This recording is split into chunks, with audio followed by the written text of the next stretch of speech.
تعالوا النهارده من ميه ودقيق وخميره هنعمل احلى فطير بخميره زي ما بيقولوا عليه في الفلاحين او عيش. الوصفه اكتر من رائعه، فاتمنى بجد تجربوا وصفتي للنهارده. ولو عجبتكم الوصفه لايك وشير للفيديو. لو لسه بتشوفوا قناتي لاول مره اتمنى تشتركوا في القناه وتفعلوا زر الجرس للكل عشان كل ما انزل فيديو يوصل لكم.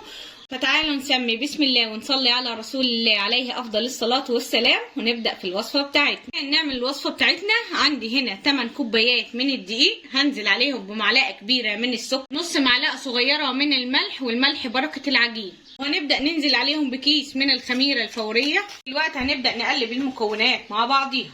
دلوقتي هنبدا ننزل بالميه الدافيه على الدقيق ونبدا نعجنه،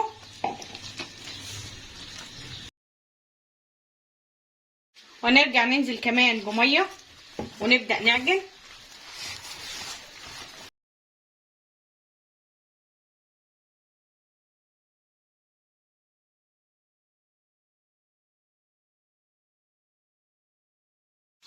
طبعا اهم حاجه تعجنيها كويس قوي. ال8 كوبايات دقيق نزلت عليهم 3 كوبايات ونص من الميه الدافيه. بعد ما عجناها بالطريقه دي كويس قوي وبدات تنضف وتخلع معايا من الطبق، هبدا انزل عليها بربع كوبايه من الدقيق وابدا انضف الطبق بتاعي كويس قوي الحروف بتاعته. ودلوقتي هبدا اغلف العجينه بتاعتي كويس قوي بالدقيق بالطريقه دي كده. خلاص هي اتعجنت معايا واتلمت. اهم حاجه انا عايزه عجينه طريه تكون ممتازه بالطريقه اللي انتوا شايفينها دي. هاجي عليها من فوق ارش رشه دقيق وافردها كويس قوي في الطبق. ودلوقتي هبدا اغطيها بكيس بلاستيك وهبدا طبعا الفها بقماشه، وعند الفرن دافي هسيبها لحد لما تتخمر. بسم الله ما شاء الله العجينه بتاعتنا خلاص اتخمرت، شايفين طريه وجميله جدا واخده خمورها مظبوط. عندي هنا صينيه ببدا انزل عليها بحبه من الرده بالطريقه دي. هتقولي لي ما عنديش رده، نزلي حبه من الدقيق وابداي قطعي عليهم العجينه.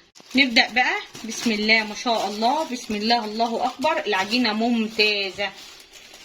طبعا عندي طبق ببل ايدي بله ميه كده خفيفه وببدا اقطع العيش بتاعنا بالطريقه دي، شايفين الجمال، وببدا المه كويس قوي. طبعا بتكبري وتصغري الرغيف على حسب ما انت حابه، اهم حاجه تلميه كويس قوي من تحت زي ما انتوا شايفين. وباجي هنا على الرده ببدا احطه.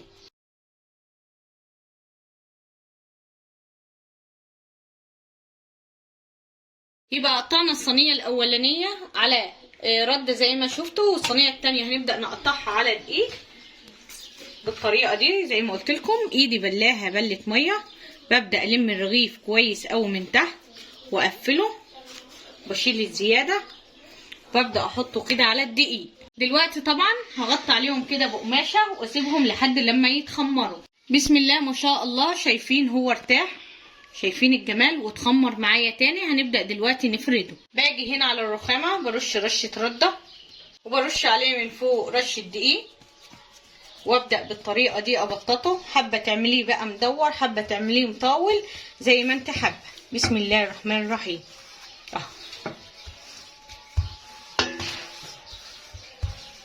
بناخد من النص كده لبره ونفرد، بناخد من النص لبره ونفرد اهو. بعد ما فردته بالطريقه دي، طبعا هو سميك ما هواش رقيق، شايفين.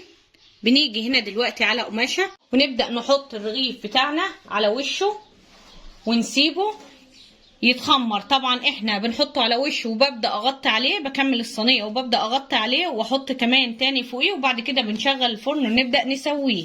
اجي تاني ارش رشه دقيق من فوق، ببدا ابططه كويس اهو. لو حابه تعمليه مطول بيبقى بالطريقه دي، بتاخدي من النص كده لبره، من النص كده لبره كده. بعد ما فردته اهو شايفين سميك ما هواش رقيق، ببدا اروح على طول برضو على الصينيه وببدا احطه بالطريقه دي واكمل الكميه كلها زي ما قلت لكم بنفس الطريقه. كل ما بخلص الراق بالطريقه دي ببدا اغطي عليه القماشه وارص الراق اللي بعده فوقيه على طول، مش بيجرى له اي حاجه. طبعا رشه الدقيق الخفيفه جدا اللي بنرشها من فوق بس عشان ما يلزقش معايا وانا بفرده. بالنسبه اللي قطعناه على دقيق، هنيجي هنا على الرخامه ابدا ارش رشه من الدقيق، وابدا احط الرغيف كده وارش رشه خفيفه جدا من الدقيق من فوق، وببدا برضه ابططه بنفس الطريقه.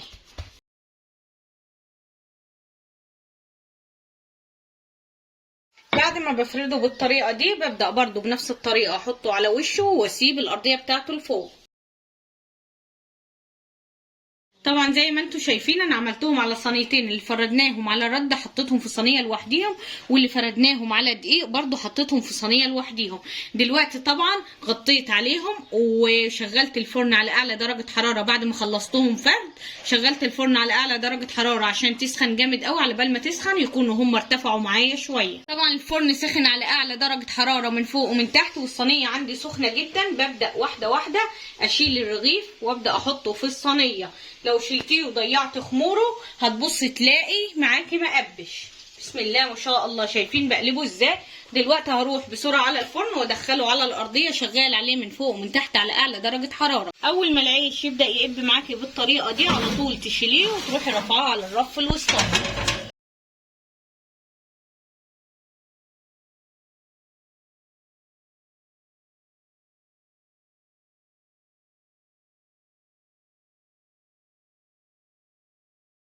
طبعا شايفين الجمال وشايفين الحلاوه وشايفين العيش قابب معايا ازاي من اول صينيه والله العظيم.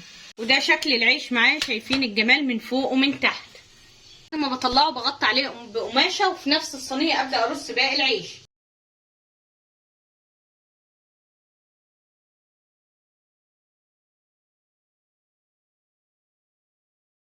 لو الفرن عندك ما بيولعش من فوق ومن تحت هتعملي ايه؟ هتيجي هنا كده في صينيه، هتبداي تنزلي الرغيف زي ما قلت لك واحده واحده، عشان الخمور بتاعه لو اتسحب منك اتشد كده الخمور بتاعه على طول ضاع.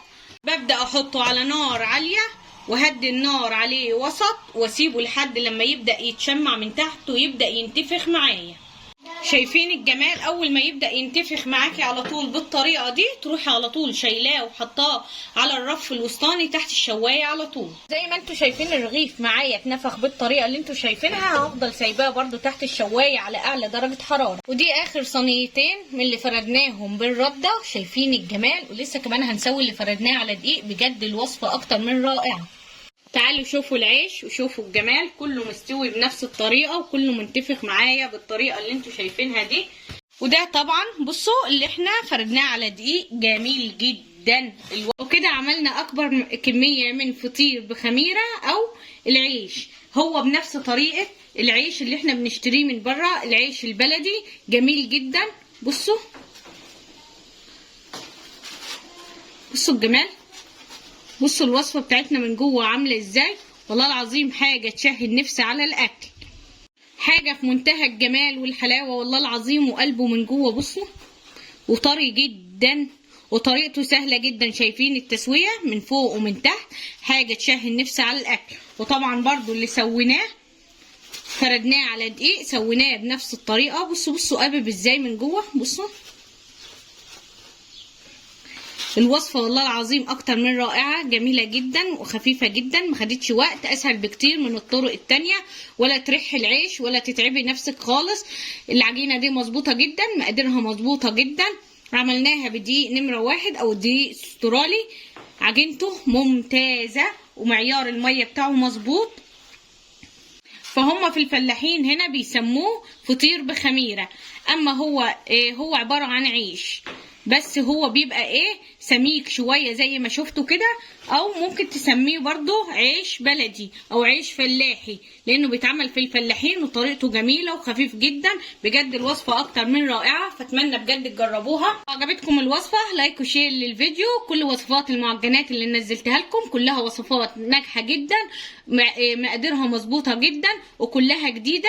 دي اول مره هتلاقوها على اليوتيوب بالطريقه دي وبالمقادير دي، طريقتها سهله جدا. طبعا زي ما قلت لكم اللي فرنه ما بيولعش من فوق ومن تحت هيعمل هيحط الصينيه على البوتاجاز من فوق، النار عليها وسط. اول ما العيش يبدا يتشمع من تحت وتلاقيه بدا ينتفخ معاكي، على طول تروحي شايله الصينيه وحطاها تحت الشوايه على طول، هتبص تلاقيه ينتفخ معاكي وطلع بنفس النتيجه. جميل جدا. اول ما تخرجيه حطيه على قماشه وغطيه بقماشه، هيطلع معاكي في منتهى الجمال. فيا رب تكون وصفتي للنهارده عجبتكم. لو عجبتكم الوصفه لايك وشير للفيديو. ولو لسه بتشوفوا قناتي لاول مره اتمنى تشتركوا في القناه وتفعلوا زر الجرس للكل عشان كل ما انزل فيديو يوصل لكم. واهم من كل شيء صلوا على رسول الله.